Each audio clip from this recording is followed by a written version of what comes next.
Θα παρακαλέσω πολύ τον κύριο Νίκ Λογοθέτη, ο οποίος είναι ο πρόεδρος και ιδρυτής του Concordia, ενός πάρα πολύ μεγάλου συνεδρίου στη Νέα Υόρκη, με μεγάλα satellite events τα οποία γίνονται σε όλο τον κόσμο, να προλογίσει τον επόμενο μιλητή. Nick, we thank you deeply for coming. We have learned a lot from your excellent conferences in New York and other places. We thank you deeply for your support.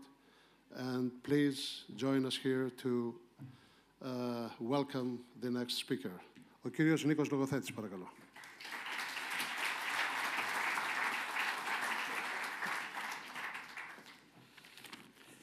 Thank you very much. As Simeon mentioned, my name is Nicholas Logothetis, and I'm the chairman and co-founder of Concordia. It's my honor to be here today to introduce my friend, Jose Manuel Barroso. Before I do, I'd just like to say one or two sentences about how impressed I've been with every aspect of the Delphi Forum. It is a privilege to be here. Having organized similar events, I know how incredibly challenging it can be, from coordinating travel logistics to dealing with speakers to everything. I think Simeon and his team have done a remarkable job in just 4 years in smoothly executing every minute of this marvelous event and really turning this forum into the most preeminent in all of Southeastern Europe. So congratulations, Simeon, and all of your team.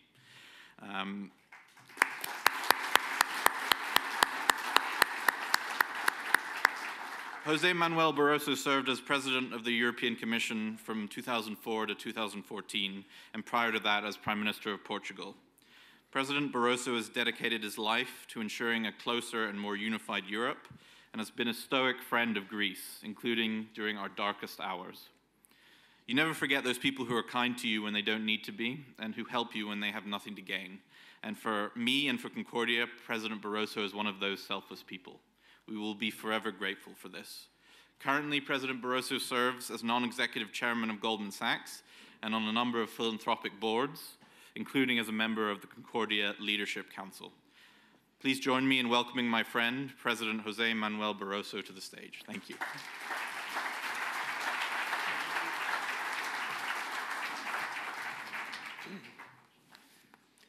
Thank you, Nicholas, for your kind words of introduction. Indeed, let me also congratulate you for everything that we have been doing together, your colleagues, for Concordia. Concordia is the Delphi of the United States of America. It's a great event also that unites so many people that are ready to share their thoughts and their analysis with leaders coming from all over the world. Let me also tell you that I'm very pleased to be here today in Delphi.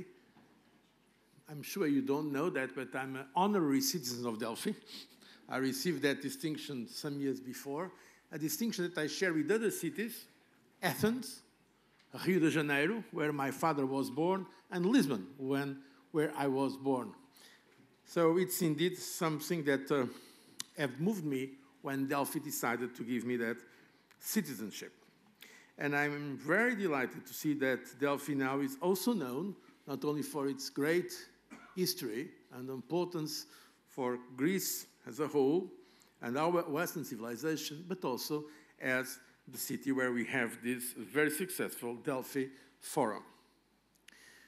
I was invited to speak about Europe, and as you may imagine, I will do it from my experience and my perspective, namely the 10 years I spent leading the European Commission during very, very challenging crises, but also years before as Prime Minister and also as Foreign Minister. I was there already in the early 90s, member of the European Council. At that time, the foreign ministers were members of the European Council.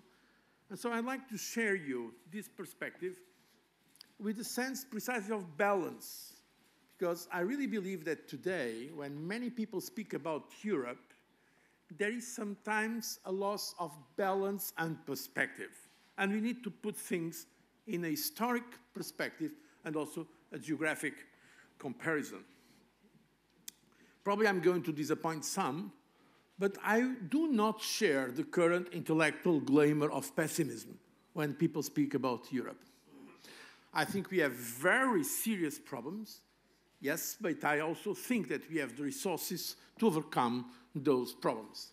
And I'm no longer speaking now as a political leader, so I left now my political activity. So as I usually say, my level of sincerity is increasing day by day. And what I'm telling you is, in fact, the opinion of someone that is thinking independently, not linked to any kind of structure, public or private, speaking on my own. I was leading the Commission 2004 to 2014. In 2004, we were 15 countries. In 2014, we were 28 countries. So it means that we have almost doubled the membership of the European Union during all these crises. I think this is remarkable, isn't it? Today, the European Union has in its core, the euro area, 19 members. So we have today more members in the euro area than we had in 2004 in all the European Union. During those years, my Commission had to deal with real demanding crises, challenging crises. People, of course, remember, first of all, the financial sovereign debt crisis. But before that, there was the constitutional crisis, when 2 founding members of our union voted against the constitution, France and the Netherlands. And during these years also, we had the invasion of Ukraine by our biggest neighbor, Russia, and also the gas crisis that put part of Europe without access to gas during very difficult winters. And what happened? What happened was that in spite of this constitutional crisis, when most commentators were predicting that the European Union will not be able to solve the institutional imbroglio, there will be impossible, they said, to have unanimity for a new treaty, we got the Lisbon Treaty. And the Lisbon Treaty is there, approved by all the member states of the European Union. In spite of all the commentators and political leaders, many of them saying the Europeans will never be able to have a common position towards Russia, because naturally there were different sensitivities regarding Russia, the reality is that the European Union, and I was in that European Council, was able to adopt a common package of sanctions against Russia that is still valid, in spite of everything that has been said. And the financial sovereign debt crisis that this country has experienced with so much pain and so much difficulties. Let me tell you a story that happened with me. 12th of June 2012, as President of the Commission, I invited to the Berlaymont, the headquarters of the Commission, some of the most prestigious chief economists of the banks operating in Europe, most of them Europeans, but also Americans. And I've asked them 2 questions for a brainstorm. How many of you believe that Greece is going to remain member of the euro area? All of them, except one, said, Greece, Mr. President, will no longer be member of the euro area in the end of this year. It's impossible. It's impossible. Debt sustainability analysis, the figures, so on. That was their opinion. By the way, as you remember, that was the so-called market consensus. Well, market consensus sometimes is wrong. And today, Greece is member of the euro area. And I think that in spite of all the difficulties, many of them created, in fact, because of internal political problems and mistakes, serious mistakes, the reality is, I believe, that Greece is now able to look at the future with more confidence. So, my point is that the euro crisis and the Greek crisis was indeed the most extreme test. I'm not saying it just because I'm here today. I've been saying it all over the world. Greece was the frontier case, the most difficult case, painful, politically, economically, socially, and I would say even more emotionally. The reality is that the euro area has shown its remarkable resilience, and I invite you to read what was written at that time, including by Nobel Prize winners from the United States to other places, saying that, in fact, Greece not only would, but at least should leave the euro area. That was the so-called consensus. The reality was that the European Union, in a very painful process, was able, in fact, to create new instruments that were unthinkable before the crisis, from the FSF to the FSM to the European Stability Mechanism. The European Union was ready to adopt bailout programs that many of our countries considered unconstitutional or against the treaties, the European Union was able to create complete new measures that I believe would be not possible if there was not a crisis. So the prophecy of Jean Monnet, one of the founding fathers of the European community, that said, l'Europe communautaire se fera dans des crises et comme des réactions successives à des crises successives. So the community is going to be made through crises and their successive responses to successive crises. I think he was right. Unfortunately, sometimes we need a crisis for the European Union to make some progress. And in fact, today, we have some instruments, not yet complete, I agree, but we have some instruments that would have been impossible before the crisis. From more powers of the European Central Bank and all the supervisory system in Europe, financial supervisory system, to the powers of the European Commission, to the beginning of a banking union that is still to be completed. I insist, elements that could not happen before the crisis. Now, does it mean that everything is right in the best of the worlds? No. I believe that we cannot fall in the Pangloss temptation. We have serious problems in Europe. And I can tell you, having had the privilege to work from the center of the European Commission for so many years, I know some of them. First of all, we have Brexit, but we should also believe we have this major problem of how to deal with illegal migration, that it's not yet solved. We have the issues of the fact that Europe is losing the digitization technological battle, and we also have the problems of a rising nationalism and populist movements. Among others, these are the basic problems. First of all, Brexit. The British were always saying that they were an exceptional case, and in fact, there is an exceptionalism in Britain. They decided to have a vote, and there was a majority to leave the European Union. But as we are seeing today, it's easier to have a majority to say no than to have a majority to say yes to a specific issue. And it's very difficult to make a compatibility between the binary choice of a referendum, it's just about say yes or no, or the multiple choices that we have in life, as in politics.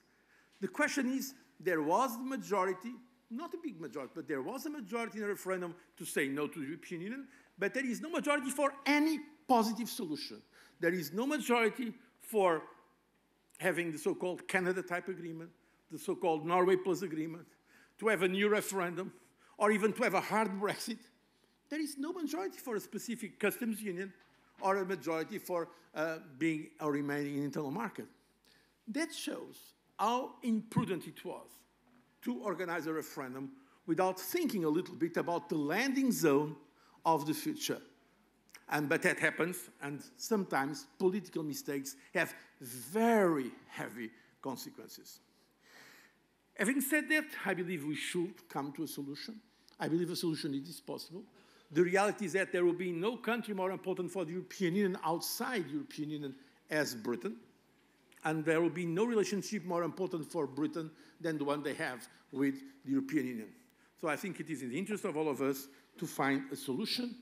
Until now, Brexit has operated more as a kind of a vaccination against further exits than a contamination to other cases. Let's see what comes in the future. I believe we should think about this relationship with Britain in a strategic, forward-looking manner, and not just with some kind of schadenfreude because of the current difficulties that the British system finds in coming to a solution. The issue of immigration, let me tell you. It started, in fact, while in the years I was still president of the Commission. I never forget my experience in Lampedusa, or also in Zaatari camp in Jordan. In Lampedusa, I saw around 300 coffins of people that were died when trying to reach our coasts. So Italy, like Greece, were and are still in the, let's say, front line of this problem. The reality was, and I said this to the European leaders, at the time I got the Commission presidency, we had 60 people, 60 civil servants in Frontex, our border agency. How can the European Union act? So sometimes public and politicians ask for the European Union responses that the European Union cannot give. European Union cannot, the European Union has no navy, has no helicopters, has no instruments for dealing with this issue. So it's not fair to put the blame on the European Union when, in fact, the member states did not give the European Union the instruments to deal with a challenge of that magnitude. So, in fact, now there is some progress, but in fact, we have a problem. Some of our member states are not showing the necessary solidarity to deal with this matter. I believe it's possible to solve it. I believe the European Union has sufficient mechanisms internally of negotiating and compromise to come to some solution, but in fact, we have not yet a solution, and I believe that this matter was not dealt always with a more intelligent way. There are ways of convincing some of our partners to deal with this matter in a European way. And of course, we have the issue of populism, nationalism, that, by the way, it's in part linked to what I just mentioned. But it's not a specific European problem. Look at the world.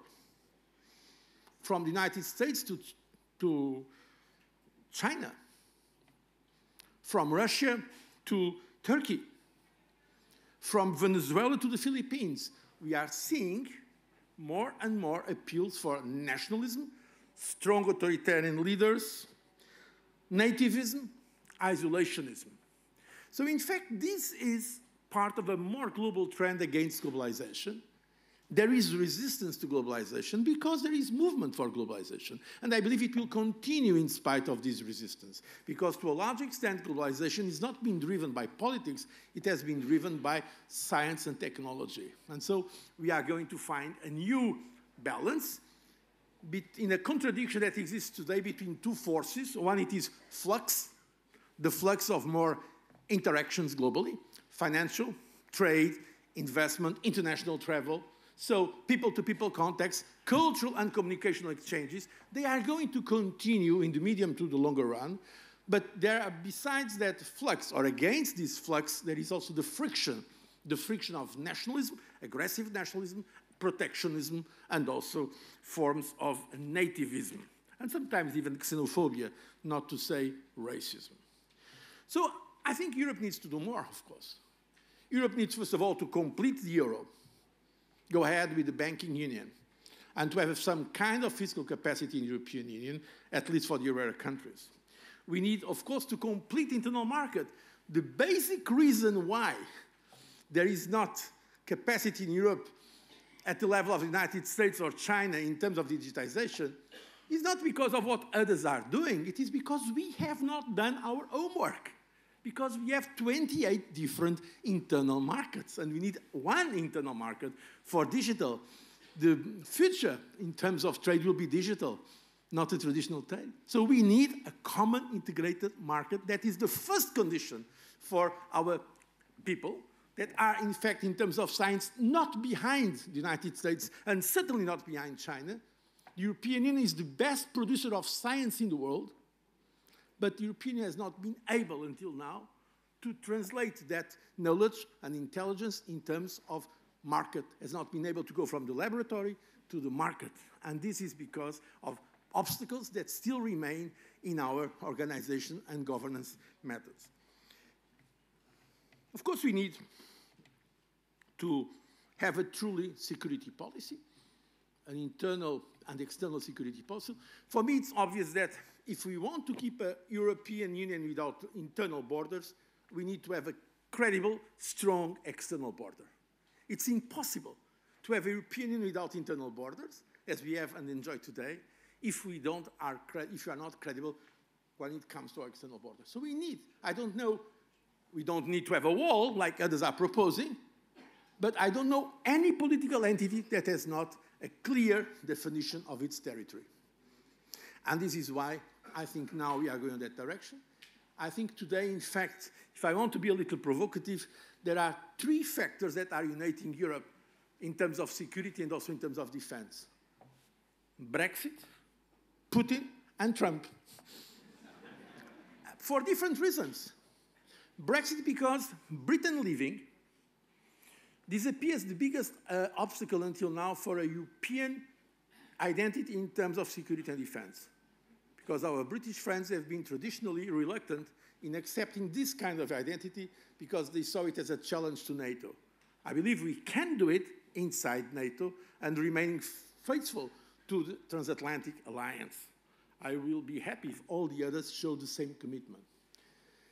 But also because of Putin, because some of our countries, not only Poland, not only the Baltic countries, also the Scandinavian countries, they of course are fearing the pressure of a Russia that apparently is in revision of some of the agreements that were done after the end of the Soviet Union.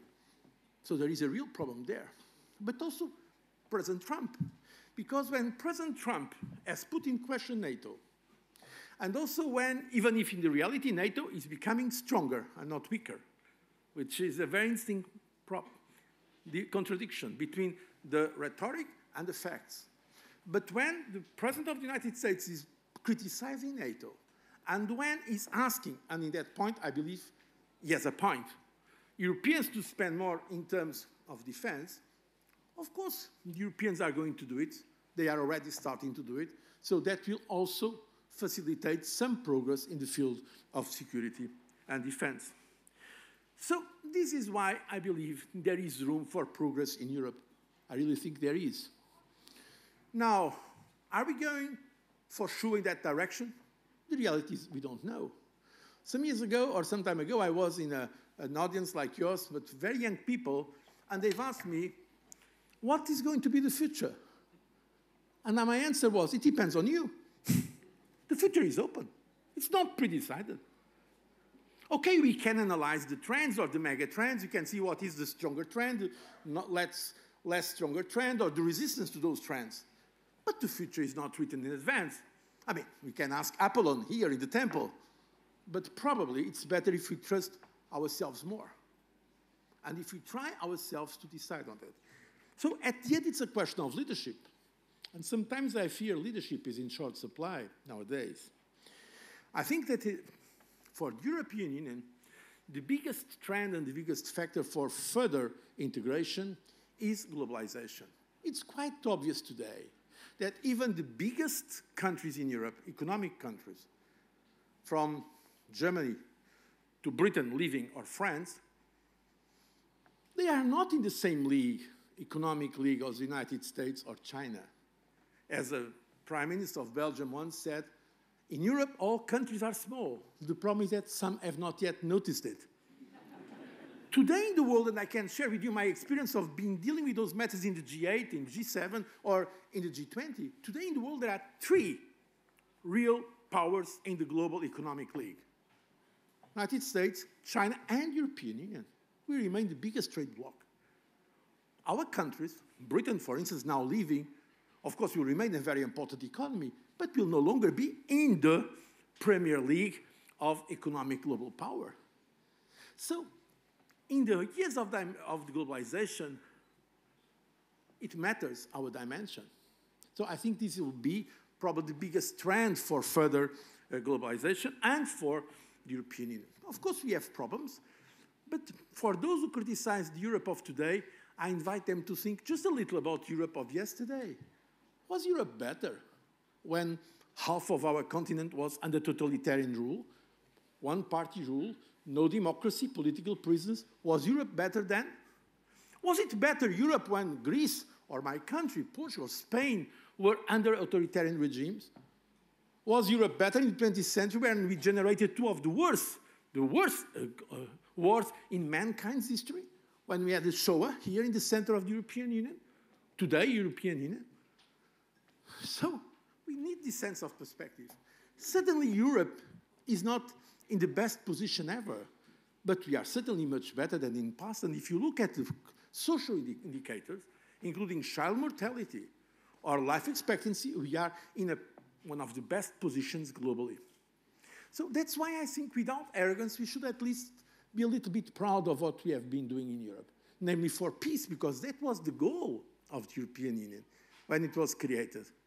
Something I've highlighted when, on behalf of the European Union, I received the Nobel Peace Prize for the European Union in 2012 in Oslo. And the goal was through economic integration to make war impossible between the members of the European community or the European Union. And that, is, in fact, has been happening. So I think this is what we have to tell our kids, our sons, and our children, our grandchildren. To explain that we are in a process, that the process is open, that suddenly there are very powerful challenges and dangers, that there is today a real danger for open societies and open economies, but that in Europe we may have the intellectual, critical, political resources to face those challenges, if there is a will. Because I really think that we as European citizens need a stronger Europe, but not only that, I think the world needs a stronger Europe to defend the most important values of peace, freedom, and liberty. I thank you for your attention.